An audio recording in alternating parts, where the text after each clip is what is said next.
जदि दुनिया रे तुम क्या अधिक भल पाइबा चाहूच ताहले निज बापा माँ को भल पाओ। कारण माँ आमको केते कष्ट जन्म दे थाए आ बापा केते दुखरे आमको बड़ कर। जो दुनिया आमको किए अधिक खुशी दे पार सी होती केवल बापा और माँ। बापा माँ छड़ा दुनिया क्या भल पाओनी। कारण बिना स्वार्थ रे केवल बापा माँ ही भल पाती। आ तुम जोटिक जाओ स्वार्थ धोखा लुह दुख पाइब किंतु बापा माँ पाखे केवल खुशी और भल पाइबा और स्नेह पाइब। आई लव यू बापा माँ, लव यू।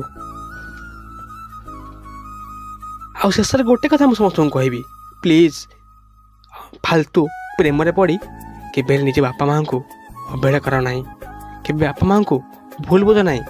कारण बापा माँ जहाँ करती आम भल करती, केवे बापा माँ को अवहेला कर ना।